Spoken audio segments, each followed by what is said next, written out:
aiding, inducing, and causing murder, and conspiracy of murder constituted. Are you ready to proceed? Yes. Right from the jump, this isn't a trial anymore. This is sentencing. The jury has already spoken. What we're watching now is the emotional reckoning. Victims, family, and loved ones explaining the real cost of this crime.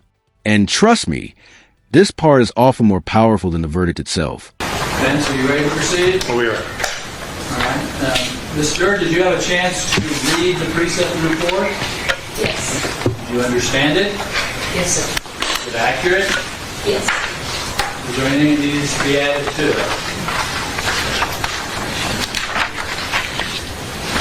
No, sir. All right, we'll start with the state. Do you have any witnesses you wish to call or any? Yes. Let's go ahead and... State calls Larry Wilt. Sir, raise your right hand. Do solemnly swear or affirm your testimony to be the truth, the whole truth. Pay attention here. This isn't a detective or a lawyer. This is a firefighter, a best friend. Courts allow victim impact statements at sentencing specifically because the law recognizes something cold facts can't capture: human loss. And this is where that reality hits hard. I think that's the truth. Yes, sir.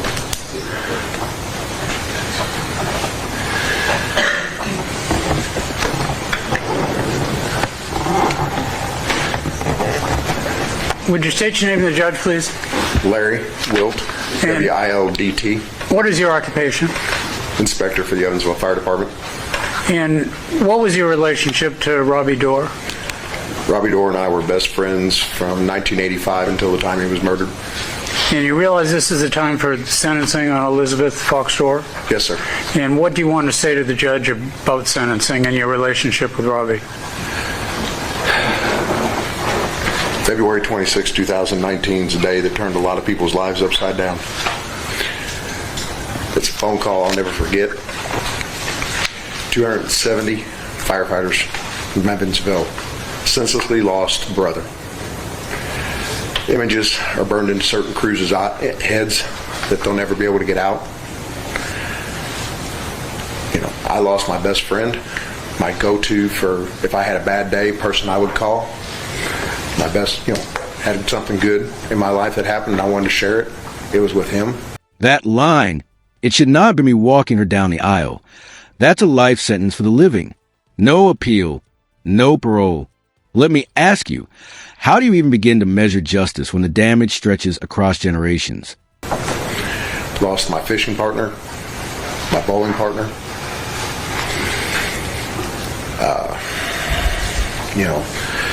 He's got a grandchild that he'll never got to meet.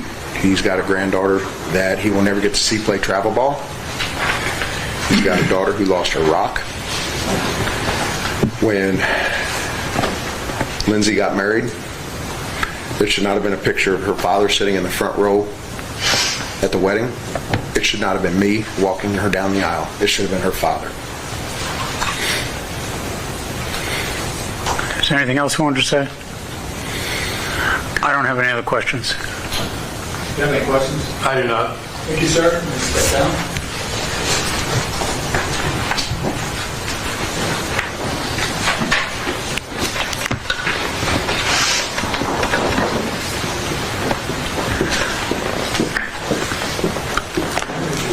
You solemnly swear or affirm that you will swear to the truth, the whole truth, and nothing but the truth.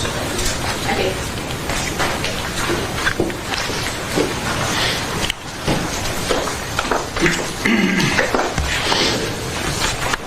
Can you state your last name and spell your last name just for the court record? McGregor, M-A-C-G-R-E-G-O-R. And we're here for the sentencing today in the case of the murder of Robert Dorr. How are you related to him? I'm his sister. Okay, and then do you have a statement prepared for the judge I do. for sentencing today? I do. You can go ahead and read that. Tuesday, February 26, 2019 started out as any normal day. I went to work, came home, and made dinner, and I very vividly remember we had spaghetti. I remember exactly what I was doing and where I was standing in my kitchen, and that I was still in my work scrubs. I was starting the dishes, and then I got the call that I never thought I'd ever get in my lifetime. My niece Michaela said, This is a critical moment. The speaker is referencing conduct after the murder. Behavior juries and judges are allowed to consider during sentencing. Silence, disappearance, lack of cooperation. Legally, these details don't prove guilt anymore, but they absolutely influence punishment. At approximately 25 p.m. that night when she called me to tell me that Robbie had been shot. Those words literally brought me to my knees. It was hard to breathe, and I could not stop shaking. I still hear these words 5 years later. The tone, the sadness, and the shock are always there. My dad was devastated that night, and no daughter should ever have to see a parent so distraught. I cannot express how helpless I felt at that moment. No parent should outlive their child, much less have them taken away by a senseless murder. At Robbie's visitation, Becky introduced me to Mandy and her fiancé, Larry Richmond Sr. He shook my hand and gave his condolences. Your Honor, this man is the man allegedly accused of killing my brother. It makes me sick to my stomach to know that he may have had my brother's blood on his hands, and she knew it. Robbie's funeral procession was fit for a hero. The entire route to the cemetery, police cars or fire trucks blocked every intersection, and people were standing outside of their cars to show their respect, even though it was freezing outside. I am sure most never met Robbie, but it was overwhelming to see. That evening, as we were packing up to leave the church, the detectives took Becky in for questioning. We never heard from her again. That week after Robbie was killed, I felt sorry for Becky, not believing everyone who said she may have had something to do with Robbie's murder, that she was trying to get his pension and life insurance or might be having an affair. If she didn't have anything to do with Robbie's murder, why did she disappear? There was no phone calls to my dad, no contact with me or my sister, nothing. After the funeral, it was as if Robbie never existed. Over the next 5 months, there were events where Robbie was recognized in memoriam. April 7th, the Evansville Thunderbolts had a fundraiser match for fallen firefighters. Robbie was recognized, Becky did not come. April 11th, 2019, Guns N' Hoses had a dedication to Robbie. Becky did not come. On July 10th, 2019, a fire truck was dedicated to Robbie, Quint 17. Becky did not come. My dad never stopped wanting justice for Robbie. He would call Detective Keene for updates. He never got over the fact that his son was murdered. Dad would often say he wanted to live long enough to see Becky convicted of having Robbie killed. He would tell anyone who would listen that Robbie's murder was like an episode of Law & Order, 48 Hours, or Dateline. Sadly, my dad passed away before he was able to see justice served. After Robbie died, the burden of taking care of a parent with multiple health problems was left to me and my sister. We spent countless hours making sure Dad was safe, had decent meals, groceries, and a clean house. We mowed his grass, took care of his garden, and whatever else he needed. Angie and I gave up so much of our free time, family time, and time with friends to make sure Dad had what he needed. And there were so many times we looked at each other and said, Robbie should be here to help, but he was not, and it did not seem fair.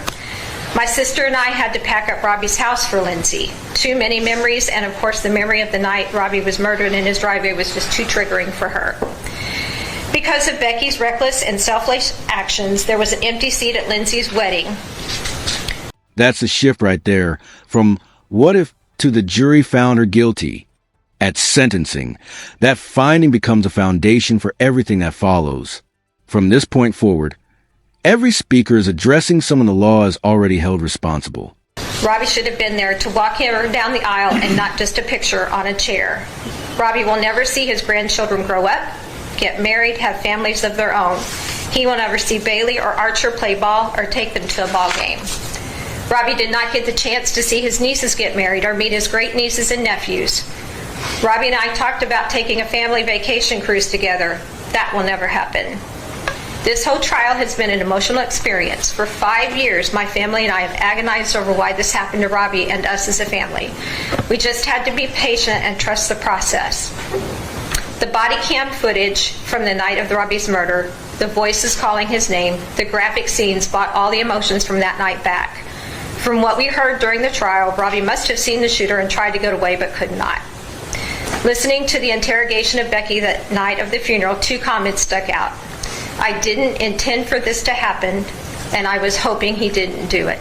It was obvious now that she had known the whole time what happened, and if the jury could not find her guilty now, what would our next steps be? But they did find her guilty, and for that I am grateful. Your Honor, Becky was never a victim. If she had nothing to do with Robbie's murder like she claimed, why not cooperate and help detectives figure out who did kill him and put him in jail for the rest of his or her life? Because she was only concerned about herself. Robbie and our family are the true victims of a crime that she knew about, helped orchestrate, and could have prevented if she wanted. I think about Robbie every day. He was not perfect. He was a prankster, but he worked hard, loved his family, and was my baby brother. He did not deserve to be murdered. Becky went on to live a life before she was arrested in jail 2 years ago. She never acted like a grieving widow and has shown no remorse. For all these reasons, I hope the court feels Becky deserved to spend many years in jail. Perhaps while in jail, she can ask God to forgive her sins because He is the only one who can. Lastly, I want to thank everyone who's worked so diligently on Robbie's case for the last years. Your hard work has made this day possible. I want to thank Diane and Stan for presenting Robbie's case before the court. I want to thank the jury who for 6 days listened to the evidence, followed the law, and found Becky guilty. I know it was not easy. My sister and I, along with our extended family, continue to take it one day at a time because that is all we can do.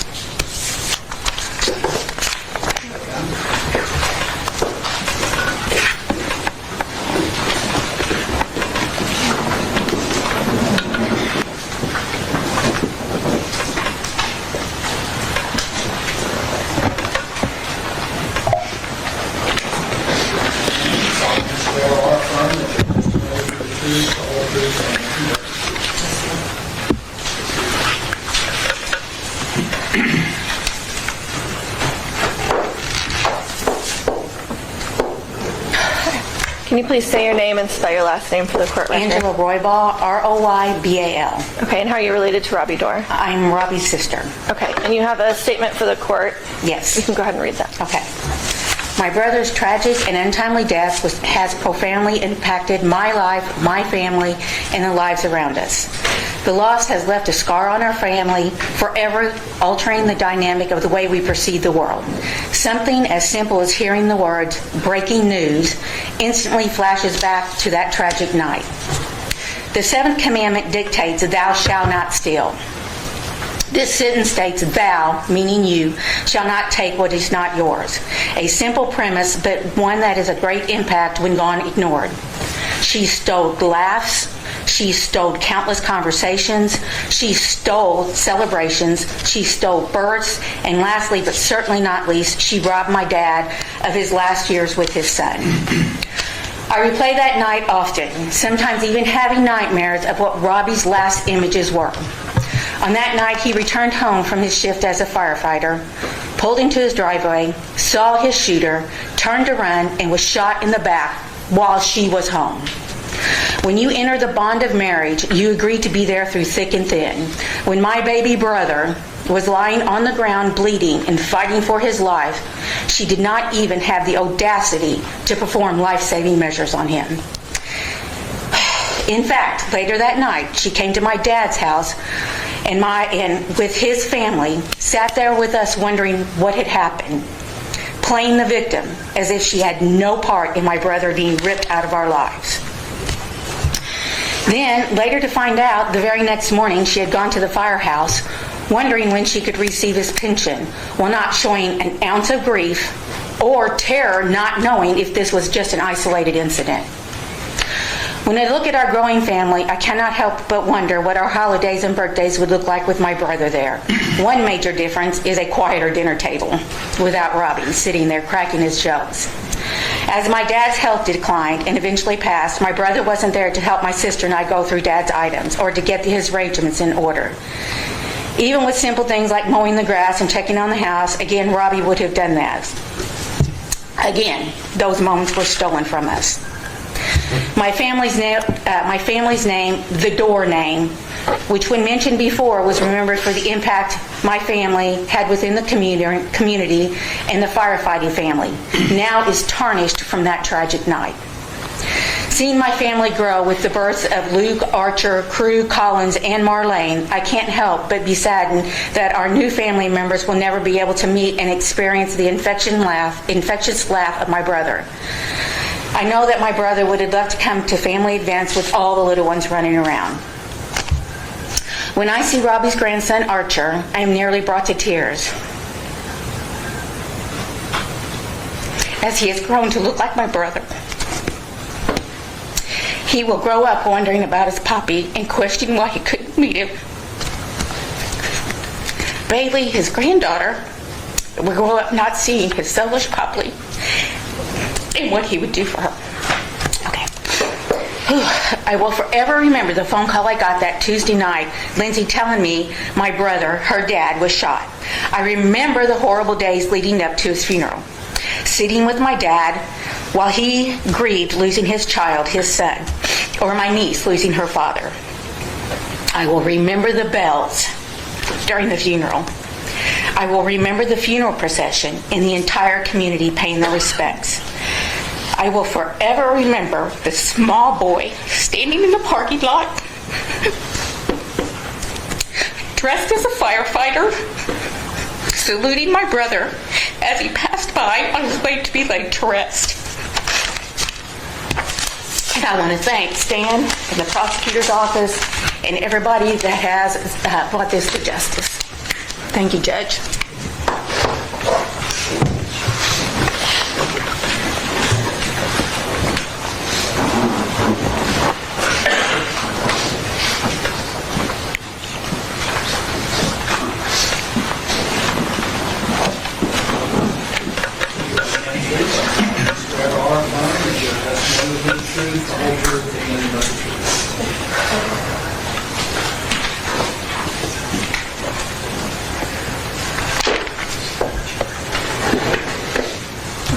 Please state your name and spell your last name for the court record. Lindsay Griffin, Griffin. And how are you related to Robbie Dorr? He is my father. Okay, and you brought a statement for the court today for sentencing? I did. Okay, go ahead and read that. I've rewritten this, deleted it, rewritten this, deleted it, and written it again. I can't tell you how many times. I don't know what to say. February 25th, 2019, that was the last day I heard my dad's voice. It was the last time I would get to hear him call me Boog. It was the last time we would say I love you. That day he had called to check on me after a doctor's appointment. Little did I know that that was the last time I would hear or talk to my dad. February 26, 2019, it was roughly 7:30 at night. I get a phone call from Nathan. Lindsay, Dad's gone. What? What do you mean, Dad's gone? Hold on, Larry's calling me. My husband takes my phone and starts talking with Larry. My husband starts rattling off, what hospital is he going to? Is he going to be life flighted? Is he going by ambulance? Where do we need to go? I took the phone and I asked Larry, Larry, do not lie to me. Is my dad dead? He said, yes, sweetheart.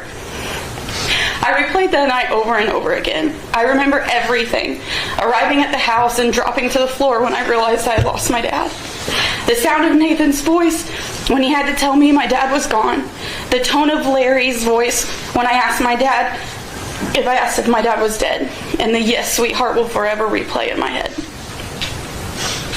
The smell of the house, every person that walked in and out of that house that night, the conversations that were had, how someone had the audacity to mention arrangements while my dad was still laying on the sidewalk outside. The fact that she had absolutely no emotion to what had just occurred while I feel like my world is just crumbling down. All of it's engraved in my brain. I had nightmares for years and I still struggle and battle with them. She took my best friend from me. She took the one person I called everything, whether it was having a bad day, being sick, or just wanting to talk. She took my daughter's Poppy from her. Seeing her say goodbye to the person that she loved is the hardest thing I've ever had to watch or experience. I don't wish that pain on anybody. I will never forget the scream, "No, Poppy, don't go." It crushed me. Still to this day, she talks to him. She is a great softball player, and he will never get to see just how great she has become. She tells me all the time that she wished Poppy was here to watch her play ball and hang out with her. They say that kids are sent from heaven by loved ones is no joke. My son looks just like my dad, but thanks to her, he never got to and will never meet him. I take every chance I get to tell him just how great a man and a firefighter his Poppy was. A dad is the first man a daughter loves, and now I don't have that. I have to live the rest of my life without a parent. Most people can prepare for the loss of a parent from being sick or an injury or a fall. It's expected. They get to prepare for their loss, but most importantly, they get a chance to say goodbye. She ripped him out of my life in the blink of an eye for what? Was it money? Was it because he wanted to work on the marriage instead of another divorce? Was it because she wanted to be with someone else? Do any of those sentiments warrant abruptly taking my father away from family and loved ones? I will always have the one question, why? I know that will never get answered. The problem with knowing that it will never get answered is that it eats at you. My dad loved her. He loved her so much that he would sacrifice his relationship with his daughter. Dad wanted so much for me to like her, for me and her to get along, but I just couldn't. Deep down I knew that she was just like the others. I don't know how to end this. All I want to do is scream at her, but I know that won't bring him back. Nothing will. I hope this haunts her, and I hope this takes her away from her family and her loved ones for as long as it will my dad.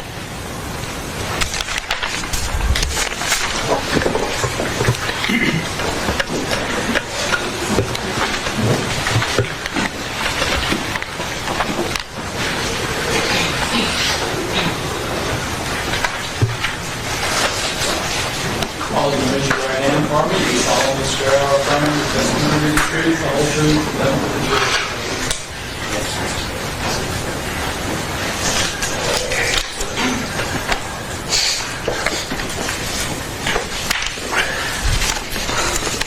Would you state your name, please?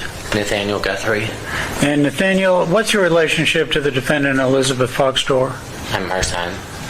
And what is your relationship to Robbie Dorr? I was his stepson. And what did you want to say to the judge about sentencing? I've prepared a statement. Okay, do you want to read it? Yes. Okay. Your Honor, I understand that I'm not able to directly, in any way, direct any of my statement directly at her, which I completely understand. I, like so many other people in this room around the tri-state area and worldwide, have so many questions for her, such as why not ask for a divorce or separation, as you did so many other times before. Why did it come to taking a man's life that night, February 26, 2019? Did she know that if she had asked, he would have done so? Did she know that he had called and asked me if he should wait and get married? And did she know the advice of a child, a 25-year-old child at that I had given him? The advice was to follow his heart and that I would support his decision. Did she know that he would have given her the world and quite literally did break himself to do so? Does she understand how hard it was for me to have to be the one to call Lindsay and tell her that her father was gone? Does she know how much this hurt Bob, knowing that he had welcomed her into his house and into his family with open arms? Does she know that I will never be able to forgive her for being the reason that my siblings and I have lost the family that we grew up with because of the senseless things that she has done and the shame that she has brought upon our family? The things that I need for her to know are the following.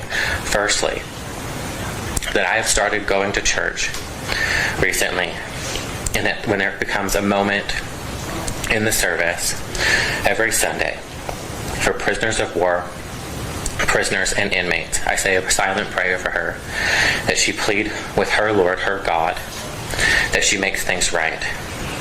I need her to know that when people ask me if I am her son, I do not deny her. I'm not ashamed to say that I am her son. It's not my proudest moment anymore. You see, Your Honor, I used to radiate with pride saying that I was her son. I can no longer radiate with the same resounding brightness. I say that in reference to her. However, I can when anyone asks if he was my father, Robert Dorr. Secondly, I need her to understand the things that she is going to miss out on because of the actions she did that night. She will not be the one to walk me down the aisle at my wedding night. My sister Lindsay will. Calling her by an inmate number isn't just symbolic. It's the law stripping away identity in favor of accountability. Sentencing isn't about revenge. It's about consequence. And listening to this room, one thing is clear. The ripple effects of this crime will outlive any prison term. She will not get to experience the love of my children as I have and will continue to. She will not be the grandmother that I wished that she will be or would be to my children. She is not going to be able to see her youngest child graduate from college and then medical school and show the world the greatness that he holds within himself. I will be there for him, as I have always been there for my siblings without fail, all because of one night of stupidity and ignorance on her part. She assisted in snuffing out a man's life, Robert Francis Dorr II. Thirdly, I need her to know that she is gone by many names in her lifetime. She was born Reba, adopted Elizabeth Joanne Fox. She has gone by several nicknames in her life by family and friends alike: Becky, Cricket, Mother, Mom, Miss Becky, and to her granddaughter, Mimi B. But from this moment forward, she will only be known to me and the rest of everyone in this room and the world as inmate. Insert whatever number has been assigned to her. Fourth, that the family that I have lost may not have wanted to be a part of my life anymore because of the things that she has done. Although I have built a family that includes my fiance and soon-to-be husband Wade, my 2 children, and my mother-in-law Debbie, all the people that she will never get to know, I've also gained a sister, a brother-in-law, a niece, a nephew, 2 aunts and their husbands, and countless fire uncles and fire aunts. In closing, Your Honor, I just wanted to say that I hope the greatest man that ever lived haunts her nightmares, and that she never forgets that he loved her and shared with her so freely, because he truly did love her wholeheartedly. Thank you, Your Honor. We don't have any other witnesses. Do you have any other evidence you wish to present to the county? Ben, do you have any witnesses? We do, Your Honor. Judge, if I may, throughout the last few weeks, we've had a few people submit some letters on behalf of Ms. Fox Ward. I've got a list here. I think I provided a list of that to the reporter as well. So if I may, there are 3 that I think read on behalf of the individuals. I have the names. I also believe Mr. Taylor Barrett is here. I believe he intends to read the letter as well. So if you'd like to take those that are present first.